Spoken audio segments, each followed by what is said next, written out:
Hello, my name is Cecilia, and a few months ago, my own sister, my flight attendant sister, stood over me in front of a full plane of strangers and screamed, "You're just a maid! How dare you sit in first class?"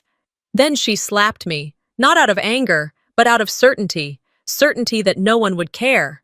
And maybe she was right, because this wasn't the first time they'd tried to erase me. They called it business, said I was too emotional, too quiet to lead. They took my name off what I built, locked it behind smiles and paperwork, and expected me to thank them for crumbs. But that morning, I made a call.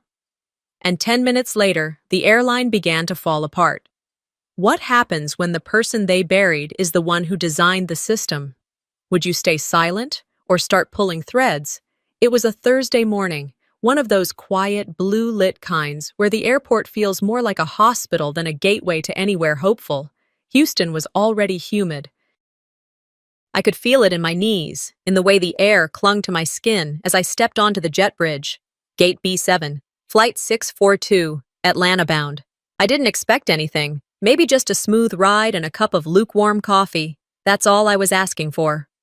I boarded with the group before final call, kept my head down, and found my seat without any trouble. First class, seat 2A.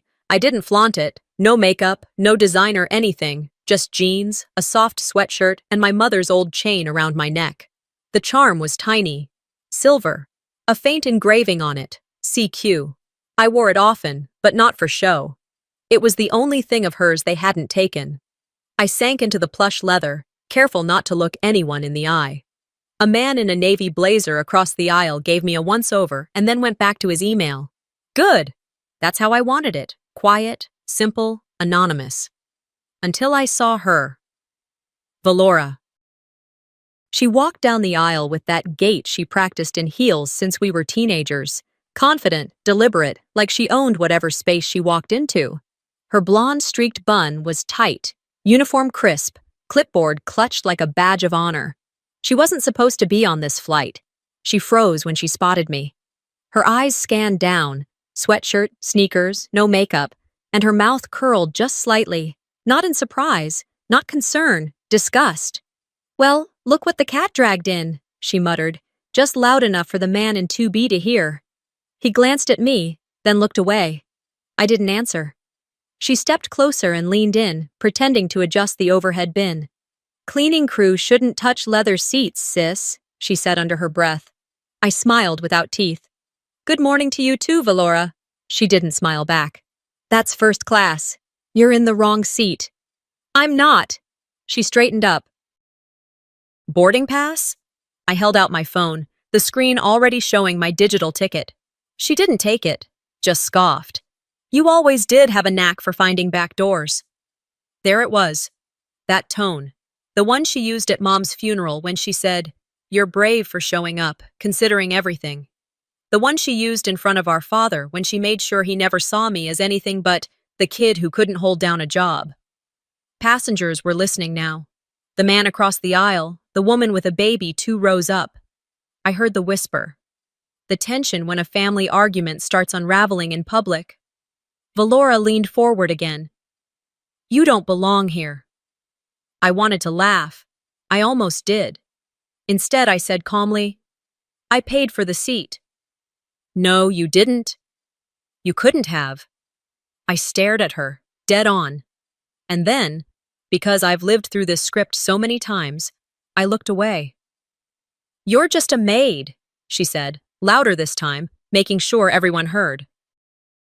"How dare you sit here?" The words hit like spit, sharp, wet, disgusting. My cheeks warmed, but not from shame, not anymore. A little boy across the aisle whispered to his mom, "Why is that lady so mean?" She patted his head and shushed him. The mom glanced at me, pity all over her face. One college-aged girl a few rows back had her phone out, tilted at just the right angle. Valora noticed it too. She turned to the camera and smiled. "Just resolving a seat confusion. We like to keep order." Order. That was rich, coming from the woman who lied her way into our mother's will. I stayed quiet. My hands stayed folded in my lap, but my brain was cataloging every reaction, every face. Valora leaned over, her voice tight. You should get up before I call security. I'm not moving. She laughed, sharp, practiced. You think this makes you brave? I didn't reply. Then, without warning, without ceremony, her hand lifted and slapped me across the face. The cabin gasped. Someone dropped a drink. Another hissed, Jesus! Time went funny, slower, sticky, the way it does in a car crash, or just before someone says something unforgivable at Thanksgiving. I didn't cry. I didn't move. I reached up, not to hit her back, not to defend myself, but to straighten my collar. My hand brushed the silver charm. I thought of Mom, of her fingers braiding my hair when Valora refused to help me get ready for senior pictures, of her voice telling me, you don't need to yell to be right. I opened my purse, pulled out my phone, unlocked it with my thumb. Valora was still standing over me, still breathing hard. The passengers were silent. One call. I tapped it. 3 rings. Then it connected. No greeting, just my voice, even and low. It started. I hung up and leaned back in my seat, the sting on my cheek already fading into something else. Something clean, something steel. 10 minutes, I whispered to myself. 10 minutes. And this plane wouldn't be just a ride home. It would be the start of a reckoning. She thinks I'll walk off this plane. She's wrong. I sat there, hand still resting on the strap of my bag, the phone screen gone dark. Around me, a silence hung that didn't belong on a plane. No whir of conversation, no crinkling snack wrappers, not even the clack of laptop keys. Just stillness.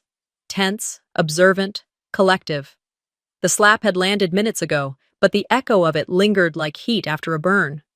My cheek throbbed in a dull rhythm, not because of the pain, but because of the meaning behind it. I'd been silenced before in private. This time, she'd tried to do it in public. Valora always believed her voice was more valuable than my presence. A flight attendant, not Valora, leaned over from the front galley. She looked younger, maybe mid-20s, and her name tag read Lena. She spoke low, careful, but not quiet enough to hide her shock. You went too far, she whispered to Valora. That wasn't okay. Valora, standing rigid like a soldier caught out of line, turned to her with a smirk that looked more like a flinch. She's my sister, she said too loudly. It's just family drama. She'll be fine. I didn't move. I didn't say a word. I just watched. Because I knew, finally, others were watching too. Behind me, someone muttered, I got it on video. A teenager, judging by the voice. I didn't look. I didn't need to. I knew the video would live on longer than Valora's career ever would. I gently placed my hand on my cheek, not to soothe it, but to remind myself that I was still here. Present. Grounded. I felt the metal of the charm against my skin, the sea that barely shone anymore. My mother's necklace. That chain had hung around her neck in hospital rooms, at church, during Sunday dinners where Valora talked over me like I was part of the wallpaper. Mom used to say, Cece, they'll try to erase you with a smile, but your silence can slice sharper than words, if you let it. I breathed in, slow, long, measured, not to calm down, but to stay precise. That slap wasn't the beginning. It was a punctuation mark at the end of a sentence I never got to write. And now, I was editing the whole damn story. As Valora walked back down the aisle, trying to look unaffected, trying to hold her chin high, I caught a glimpse of her reflection in the window across from me. Her lips were tight, her shoulders squared, but her eyes were jittery. She knew. She didn't know everything, but she knew enough to be afraid. That made 2 of us, but only one of us was ready to act. I pressed the chain into my collarbone gently and let the memory come. The hospital room had smelled of sterile sheets and lavender lotion. Mom hated how hospitals always smelled like bleach and fear, so she made me bring her the little lotion bottle from her dresser. She had just enough strength to hold my hand, not squeeze it, just rest it in hers.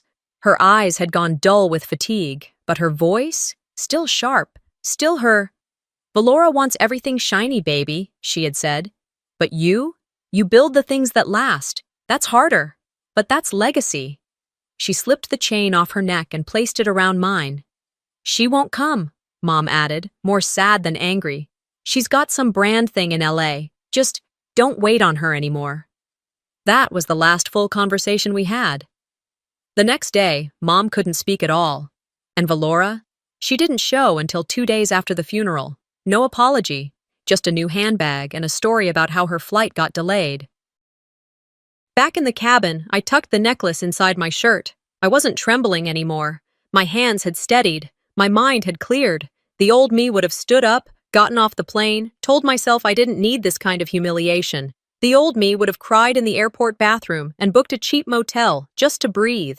But I'd buried that version of myself years ago, right alongside the woman who raised me to be better than this moment. I sat taller, adjusting the strap of my purse, and felt my phone buzz lightly in response. One vibration, then a second. Confirmation. That call I'd made? It had triggered something. Not public, not yet. But inside. Quietly. Efficiently. The system was moving. I built things to protect people. I coded layers of emergency redundancies into systems that never gave me credit. They ran on my protocols, my architecture. My name might have been deleted from the front-facing roles, but the servers still whispered who really held the keys. I glanced out the window, nothing but runway and the distant shapes of terminals, but I wasn't looking for scenery. I was counting seconds. Valora returned from the galley and started a fake apology tour. "Sorry for the delay, folks," she said, loud enough to fill the first 4 rows. "Sometimes family gets a little heated. You know how sisters are." I didn't respond. Neither did the passengers. She looked down at me again, narrowing her eyes. "Cece, why don't you just move to economy so we can—" I didn't break eye contact, and for the first time in our lives, she blinked first. "No," I said, softly but clearly. Her jaw tightened. "You don't want this to get worse." It already did. She opened her mouth again, but Lena stepped in behind her. She gently tapped Valora's shoulder. "There's a message from corporate on the internal chat," Lena said. Valora's eyes darted to her tablet. "Check it," Lena added, tone firmer than anyone expected from someone that young. Valora turned on her heels and walked away without another word. That's when I finally allowed myself to breathe, not because I was relieved, but because I could already see the dominoes starting to fall. My silence wasn't surrender, it was strategy. I didn't watch the screen load, I knew what would appear. My fingers moved with a steady certainty I hadn't felt in years, inputting credentials I'd memorized, even though I hadn't used them since the day I became invisible. Authorization: Cecilia Quinn, System Architect. The confirmation blinked, then gave way to a dashboard only 5 people in the company ever accessed.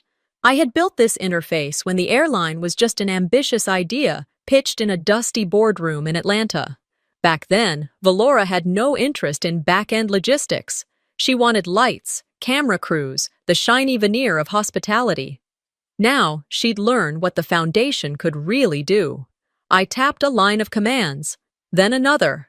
Nothing showy. Just one silent domino nudging the next. Execute contingency protocol. Level 3. As the system began its quiet movement, I leaned back, not bothering to close the tablet. I stared out the window again, watching the plane coast through soft clouds. My reflection was faint in the glass, just enough to remind me I still existed. But my mind had already traveled years back. It was a spring morning, 10 years ago.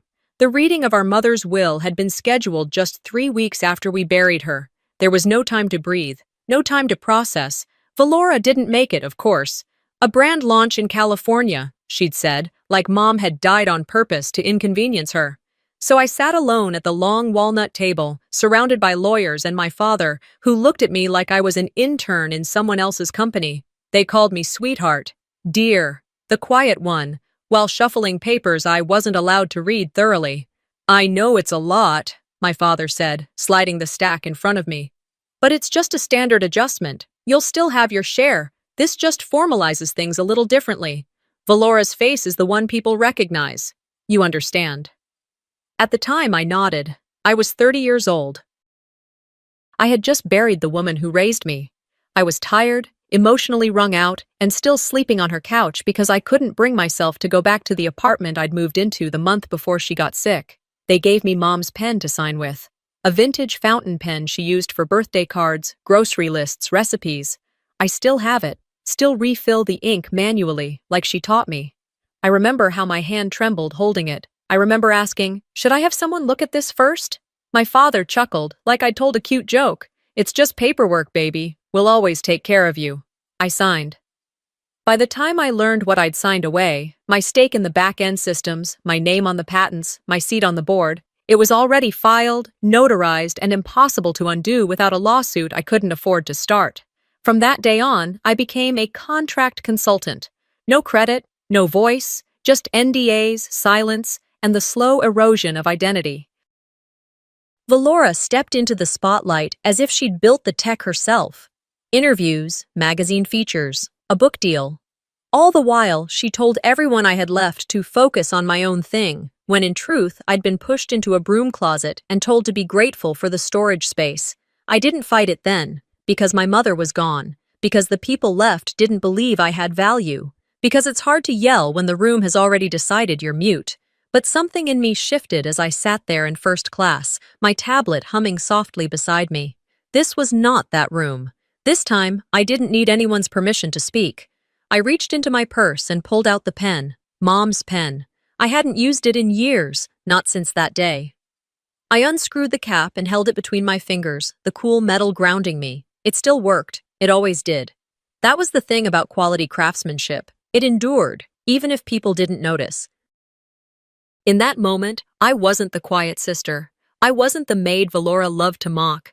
I was the woman who built the system they all used, and I was done letting them forget it. I picked up the pen, flipped open my small leather planner, and wrote a single word across the week ahead. Justice. As I recapped it, I felt the familiar vibration from the tablet, a notification from the system confirming Phase 1 of the protocol had been acknowledged by internal compliance. The audit would begin automatically within the next hour. First, they'd notice performance logs weren't syncing. Then security keys would start blinking red. Then, a request for board member credential confirmation would land in Valora's inbox, and she wouldn't have the clearance to answer. It would start small, but they'd feel it.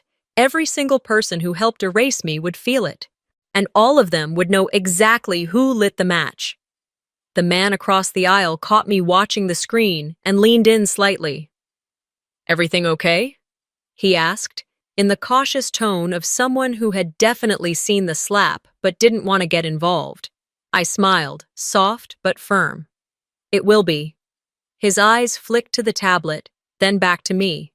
He gave a small nod and turned away, sensing, correctly, that this wasn't a moment for idle conversation. Valora walked past us again. She didn't look at me, but I saw her shoulders tighten. She felt it too. I didn't need to raise my voice. I didn't need a stage. All I needed was what they never gave me credit for: access, knowledge, precision. And I had all three. I didn't need to say another word, just watching Valora's smile slip, inch by inch, as her tablet buzzed with the message I had just forwarded. That was enough for now. Her hand reached for the device slowly, like it might bite her. She tapped the screen. I knew the exact moment she read the subject line. Her posture stiffened. Her lips parted just slightly. Then came the color, rushing into her cheeks like heat from a slap that finally landed in reverse. A passenger 2 seats back, a woman with kind eyes and travel-worn hands, leaned forward slightly. "Is everything all right, miss?" Valora blinked hard and forced a smile that had no warmth behind it. "Just a little tech glitch," she said. "Nothing to worry about." Glitch. That was always her word when something she couldn't control started unraveling. I glanced down at my own screen. The thread was open, plain as day. The email she had sent 6 months earlier to the PR director and 3 mid-level managers. Subject: media prep. Exclude Cecilia. Content: if she ever flies, put her in economy. Don't comp her. Don't seat her near execs. She's not our image. We can't afford inconsistency. The kind of message people in power send when they're used to not being questioned. When they think there's no record, no one watching, when they assume the person being talked about will never have the keys to the vault, she forgot I built the vault. I didn't even need to forward it beyond the internal contacts, just enough to start the fire, just enough to let the right people know that someone wasn't just holding receipts, but willing to share them. I closed the thread and folded my hands in my lap, waiting. Valora walked past me again, headed toward the galley. Her heels didn't click as confidently this time. One flight attendant, a new one, young, gave her a sideways glance, then turned away before Valora could catch it. The plane itself felt different now, not in turbulence or temperature, but in tone.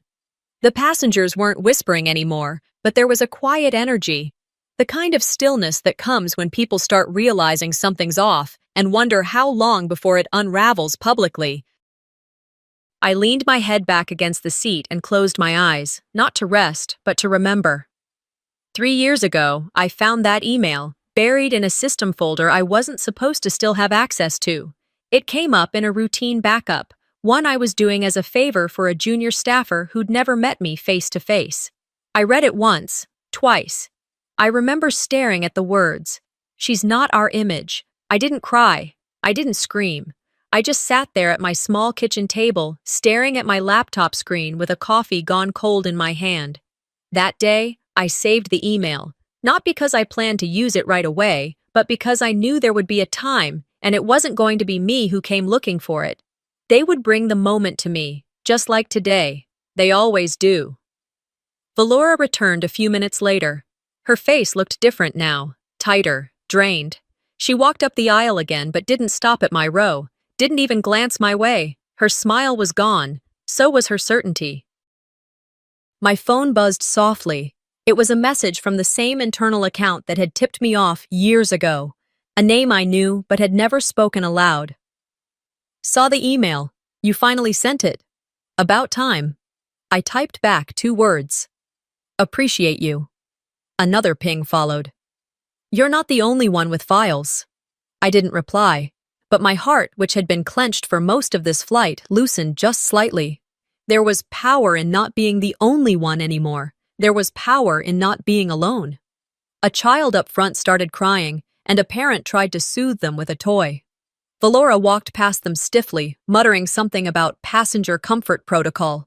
I could see her hands trembling slightly as she reached for a napkin she didn't need. The guilt doesn't always show in speeches. Sometimes it leaks out of your fingers when no one's supposed to be looking. I stared at her back and thought about the years I'd let her rewrite our narrative. She always said she was the visionary, the face, the voice.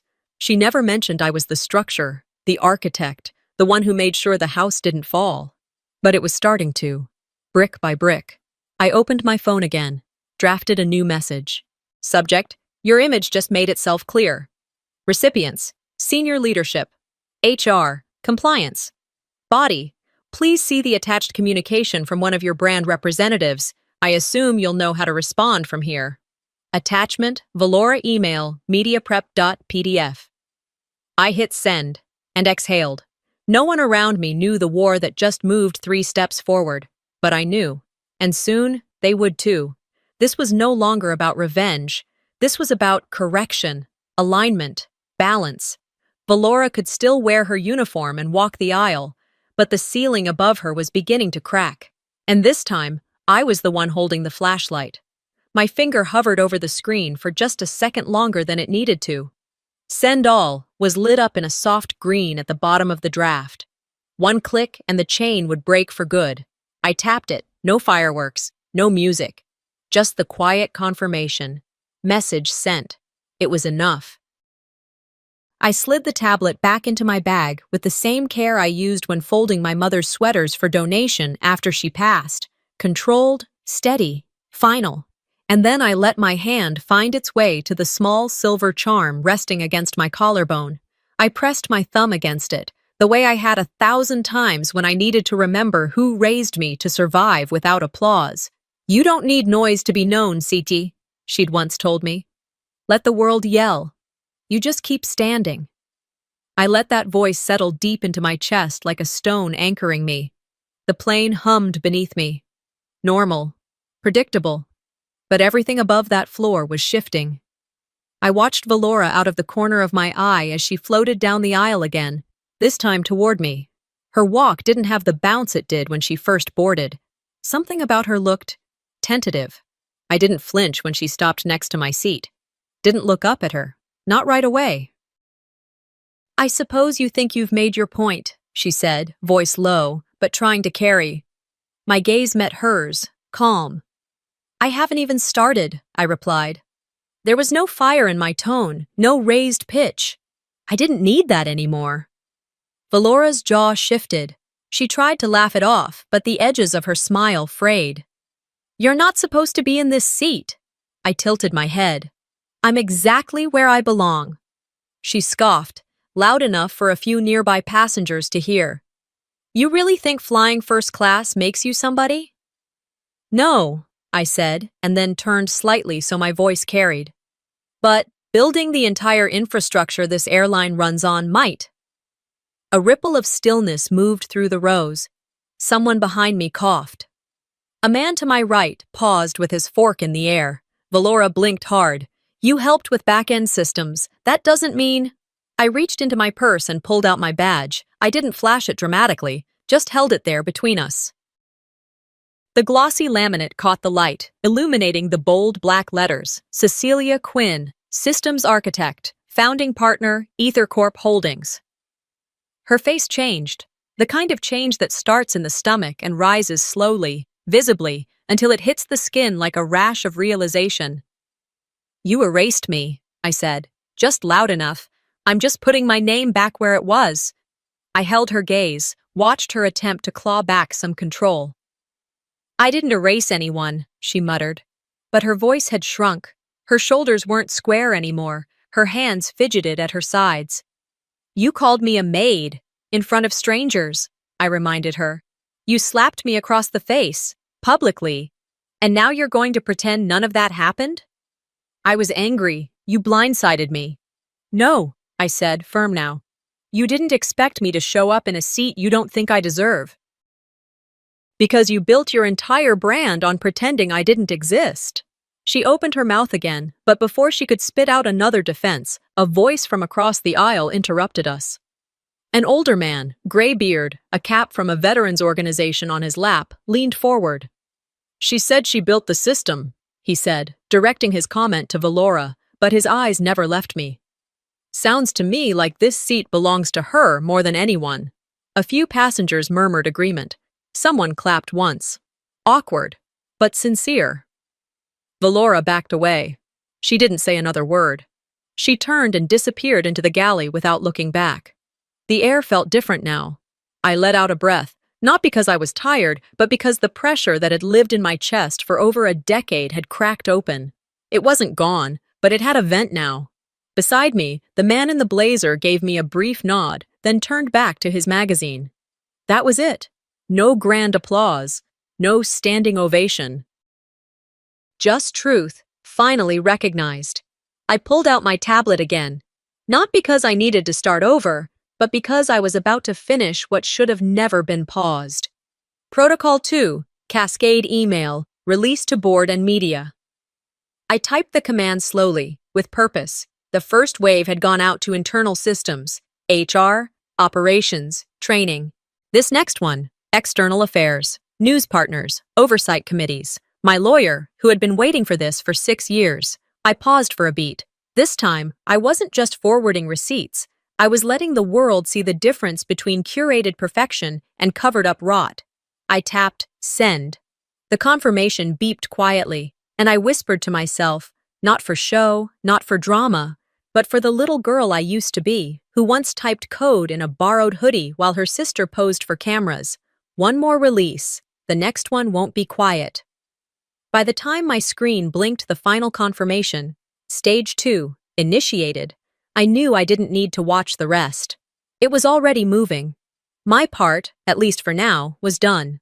So I slid the tablet into the side pocket of my tote, leaned back into the seat, and finally let my body settle. The hum of the engines beneath my feet felt louder somehow, like it had tuned itself to my heartbeat.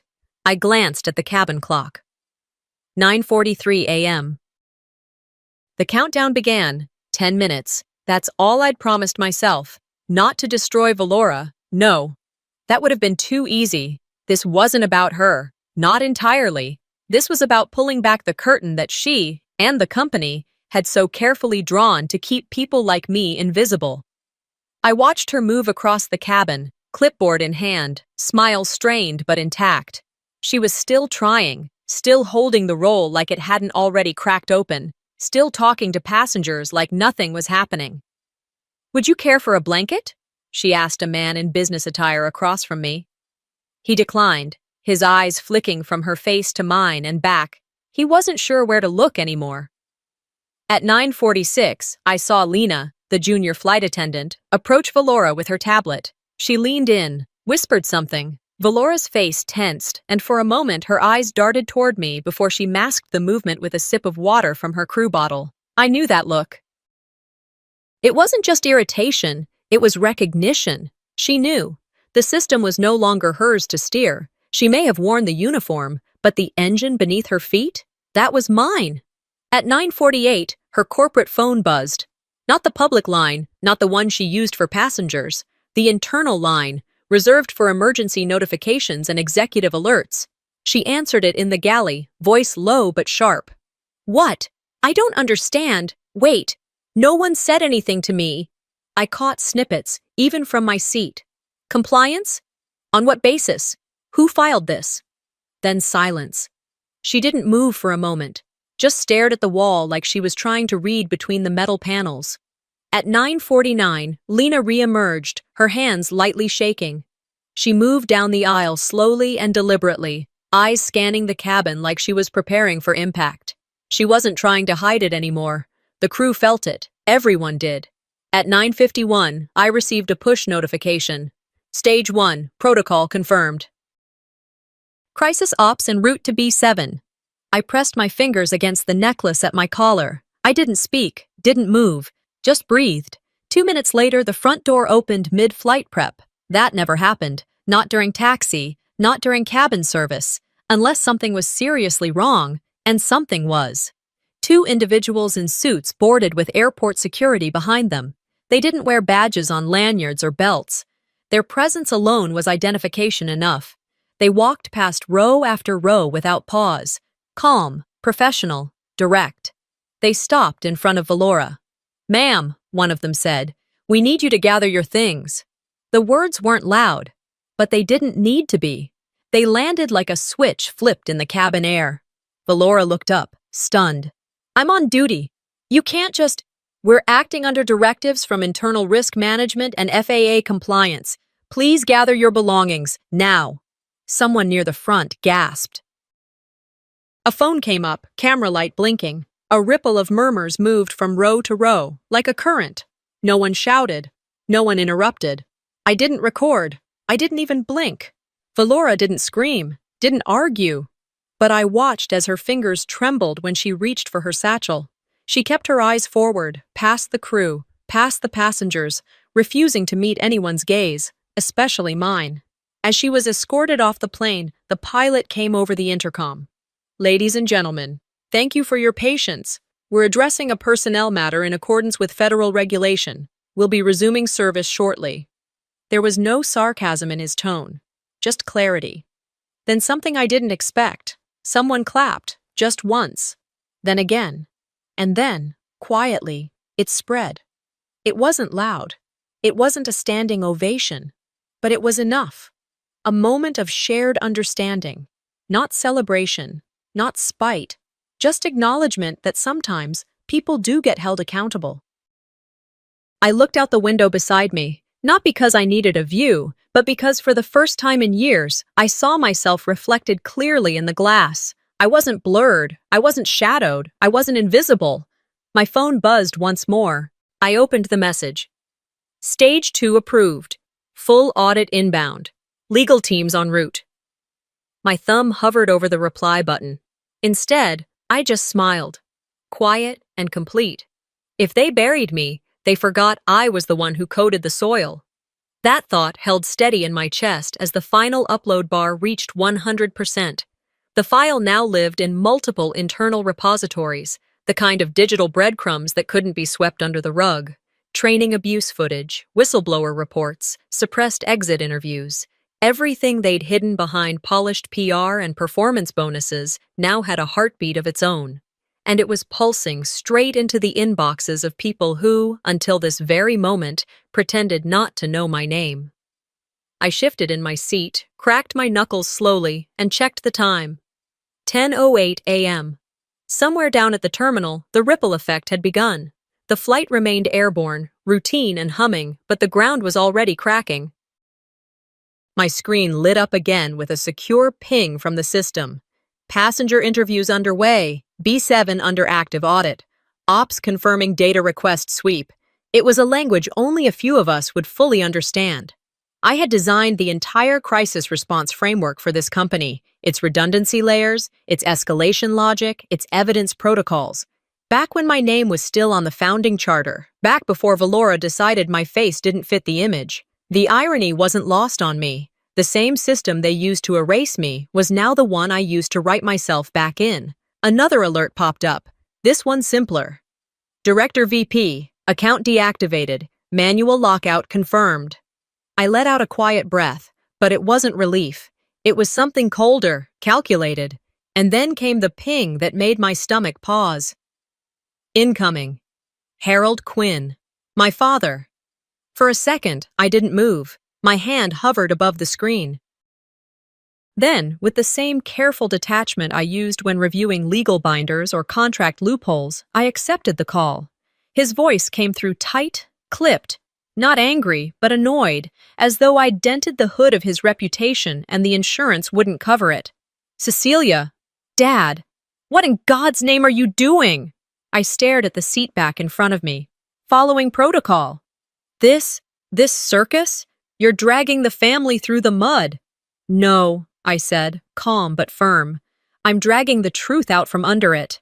He exhaled like I was a child who had spoken out of turn. You've always been too emotional, he said. That's why you never led. You build things, but leadership requires distance, control. I blinked slowly. No, Dad. What you call leadership is really silence, and I've been quiet for a decade. Valora made things work. She knew how to talk to people, how to represent the brand. She kept the family from being embarrassed. I felt it then. The sting wasn't new. It had calcified over the years, but hearing it so directly, especially now, reopened something raw. She lied. She humiliated me. She stole credit for everything I built. She built the image, Cecilia. You built the system. Don't confuse value with visibility. I let a long silence bloom between us. I wanted to hang up. I wanted to say something venomous, but all I did was whisper, "And you helped." The words landed heavier than I expected. I backed the daughter who people believed in, he muttered. I closed the call without saying another word. He didn't call back. I sat still, hands folded tight in my lap. Not trembling, not anymore, just still. He was never going to see me as anything other than the support beam behind Valora's house of mirrors. I looked out the window again, then turned back to my bag. I reached in and pulled out my mother's phone, her old flip model I'd kept all these years. It hadn't powered on in a while. I'd preserved the SIM, backed up the contents. Her final message had been uploaded to the cloud the day she passed. I tapped into the voice notes folder and scrolled to the last entry. Cece, if you're hearing this, I know what they've tried to do. Her voice cracked, but it was strong. I wish I could have done more to stop it. I wish I could have left clearer papers, more protections. But you were always the quiet one. That's your power. They'll underestimate you. They already have. I wiped a tear from the corner of my eye. Not sorrow, just clarity. That's why I taught you how to build, she continued. Charm fades, faces change, but code, systems, that lasts. So if they try to silence you, use what you built. That's the legacy. That's you. The message ended. I closed my eyes for just a moment, then reopened the tablet. A new protocol stared back at me. Protocol 3, Media Trigger, Public Education Release. I didn't tap it yet. Instead, another alert blinked across the screen. Would you like to upload archived training abuse footage to public complaint record? It was a simple question. Behind it, hours of documented mistreatment, flight attendants screamed at for not wearing enough makeup. Gate agents ridiculed for accents. Older staff pushed out under the guise of rebranding. All swept under a rug stitched together with NDAs and spin. I stared at the prompt, my finger hovering. Then I clicked, yes. The upload began. This wasn't just about me anymore. It never really had been. The cabin was still dimly lit when I reopened the secure channel on my tablet. The sun outside had risen, filtering faint orange light through the window beside me. In that glow, I could see dust suspended in air, dancing quietly, almost mockingly, around Valora's now vacant seat. I tapped into the live boardroom feed. The screen flickered once, then resolved into a tidy, sterile conference room. Not on this plane, not even in this terminal, but thousands of miles away in the high-rise headquarters of EtherCorp, the parent company, the real ones in charge. 3 board members sat at a long glass table, backlit by daylight and framed with silence. No greetings, no small talk. They knew why I called. I adjusted my posture, angled the camera, and began speaking. Not with emotion, not with apology, just truth. This isn't about an upgrade, I said clearly, ensuring my voice didn't quiver. It's about a system that made it easier to bury contributions than confront bias. A system that rewarded charisma and punished competence. That allowed image to silence substance. No one interrupted. Today, I was assaulted on your flight by your lead crew member, who also happens to be my sister. The same sister your executives elevated because she photographed better, spoke smoother, and, most importantly, knew how to use my silence as a stepping stone. I paused. Her name is Valora Kane. You know it well, but you may not recall mine. I held up my ID badge, letting the camera focus. Cecilia Quinn, systems architect, founding partner. The person who designed your logistics spine and authored the original crisis response protocols you're now watching unfold. Still silence from the room, but I could feel the shift through the screen. The sharp inhale someone tried to stifle. The twitch in the chair leg of the man to the left. It wasn't shock. They'd known. They'd just counted on me staying quiet. Too late. One of them finally spoke. Ms. Quinn, we acknowledge receipt of the incident reports and media files submitted. We're prepared to offer a formal public apology, financial restitution, and, if you're willing, a platform to speak about diversity and integrity across our branches. A stage. They were offering me a microphone and a PR tour, but I wasn't looking to talk. I don't want a stage, I said simply. I want reform. Another pause. I let it hang. I want every executive who signed off on the erasure of my name off the board. I want every HR head who buried complaints under team cohesion protocols removed, and I want Valora Kane permanently banned from representing, working for, or contracting with any brand under your umbrella. The chairman looked at someone off-screen, clearly receiving a real-time legal opinion. Do you have proof of intentional suppression? I smiled. You're already watching it. He nodded once, slowly. We'll begin formal removals immediately. I didn't thank them. I didn't smile. Instead, I opened the staff access interface, one I still had remote admin clearance to. One by one, the names turned gray. Vice President, Ground Operations, access revoked. Executive Director, Brand Communications, account disabled. Valora Kane. Permanent ban, processed. On a separate screen, I saw a CNN affiliate camera pan over Valora outside the terminal.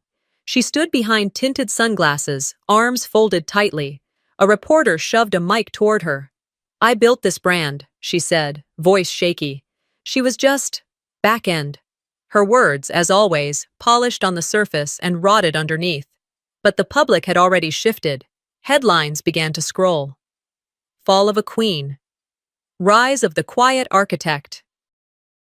In a thread that was already climbing Twitter's trending topics, a flight attendant named Carla posted, I was told to hide my accent, to wear heavier makeup, to never sit during breaks. Valora called me non-camera ready on my 3rd day. Cecilia's not just clearing her name, she's clearing space for all of us. Another post from a former gate agent read, she said what we never could. And then came the final blow. The video. I uploaded it without hesitation. A recorded training session, captured 3 years ago. Valora was in front of the class, arms crossed. We need perfect teeth. No tattoos, no old jewelry, no scuffed shoes. We don't want anyone asking, is this woman tired, sick, or just low class? That's not our brand. The room in the video was quiet, too quiet. Like even then, they knew something was wrong. I didn't need to say anything. The footage spoke louder than any press release. Thousands of comments flooded in within minutes. She bullied us in silence. Every line she said, I heard it with my own ears. We worked in the dark. She got the spotlight. Finally, someone flipped the switch. The momentum wasn't mine alone anymore. And that was exactly the point. I sat quietly, rereading the notifications as they flooded in. Resignations, internal memos, emergency PR drafts being leaked. Then, one final alert from legal. You are no longer bound by the 2014 NDA. Record expunged. All proprietary acknowledgments reinstated. I stared at that line for a long moment, then deleted the file myself. It didn't need to exist anymore. I didn't need permission to tell my story. As the plane began to descend into Atlanta, the city skyline rose ahead through the soft layer of cloud. The sun had climbed higher, warmer now, stretching across the tarmac and casting long shadows behind us. I reached into my bag, pulled out a notepad, and for the first time in years, wrote my full name at the top of a clean sheet. Cecilia Quinn. Then I crossed out the next line, consultant, back-end logistics, and replaced it with architect, rebuilder, quiet storm. The collapse wasn't loud. It wasn't the kind of explosive undoing people expect from scandal. It unfolded like paper burning from the corner inward, slow, quiet, irreversible. And when it was done, there was no ash left to sweep, just space. 1 year later, I stood in Concourse A of Hartsfield-Jackson International, not with a suitcase or a boarding pass, but with a simple envelope in my hands and a small speech folded inside it. The terminal had changed, or maybe I had. The same walls, same announcements buzzing from overhead, same scent of too strong coffee near Gate 12. But nothing about it felt hostile anymore. No shadows hovered behind my steps. No eyes followed me, questioning why I was there. Because now, they all knew. I made my way to a modest stage set up near the windows that overlooked the runway. Nothing flashy, just a small platform with chairs for a few media reps, a banner that read, The Quinn Initiative Launch, and a microphone that I requested stay turned off unless the press insisted. I wasn't there to perform. I was there to pass something forward. I stepped up to the podium as invited guests found their seats, leaders in aviation safety, former airline staff, 2 young women sitting up front who looked about 20 and nervous. They were the first recipients of the new fund we'd created. Daughters of single mothers who worked in custodial services, women who, like my own mother, were rarely thanked and often forgotten.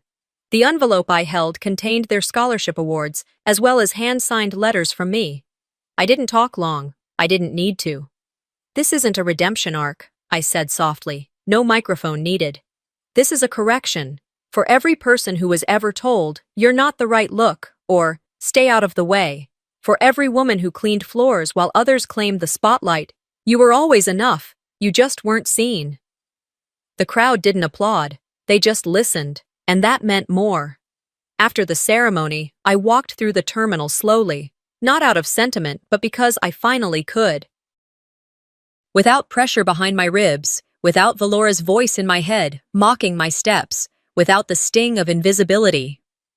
Near Gate A27, a little girl with thick braids and a purple backpack stood in front of one of the digital kiosks that displayed rotating employee profiles and historic contributors to the company. She was staring at the screen. When I approached, she turned toward me. Her eyes were wide, not with awe, but with that honest curiosity children carry without apology. "Are you the lady whose name is up there?" she asked, pointing to the screen.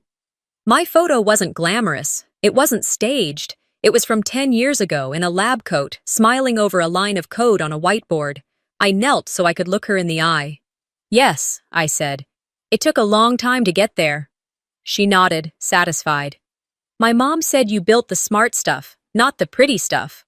I chuckled. "That's true." She grinned, then ran off to catch up with her family. I stood up slowly and watched her disappear into the flow of travelers, and I realized in that moment, I didn't need the whole world to know me, just enough people, the right people. From a distance, I saw Valora. She didn't see me right away. She was wiping down a counter in the lobby of a small private clinic attached to the concourse, those hybrid lounges they use for airport health services. Her uniform was plain, no name tag. Her posture was quiet, not defeated, but reserved. I didn't feel triumph. I didn't feel vengeance, just a still kind of closure. A former flight attendant walked by, someone who used to laugh at Valora's jokes in the break room, who once told me, "You should smile more, it'll help you get promoted." She caught sight of Valora, hesitated, and walked past without a word. Valora looked up, eyes flicking toward her, then toward me. For one suspended breath, our eyes locked. There was no nod, no smirk, no apology. Just an understanding. We had both lost something, but only one of us had earned what we kept. I turned away first, not out of pride, but because I didn't need anything more from her. That chapter had closed the moment I wrote my own name back into the story.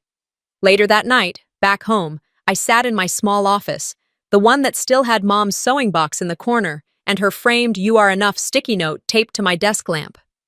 I pulled up the new internal site the company launched last week, a living digital archive honoring women in systems development, policy reform, and whistleblower protection. I scrolled slowly, then saw it. Cecilia Quinn, Systems Architect, Founding Partner, Co-Creator, the Quinn Protocol's Legacy Contributor, Internal Equity Infrastructure. I reached up and touched the silver necklace now resting visibly against my blouse. I used to hide it. Now I let it catch the light. Not because the charm changed, but because I had. I logged out of the archive and turned off the lamp. Not everyone who gets erased finds their way back. I knew that. I knew how rare it was to survive the silencing and still choose to speak. But I also knew what my mother whispered once. You don't have to be loud to be remembered. You just have to leave something they can't rewrite. And I had. Sometimes it's not the loudest voice that changes the system, it's the one that refuses to stay silent any longer. This story isn't just about revenge. It's about legacy, quiet strength, and reclaiming what was stolen in the shadows. So now I'll ask you, have you ever been erased? Not by strangers, but by your own family? Tell me in the comments. And if stories like this speak to you, don't forget to subscribe. There's more truth coming, chapter by chapter.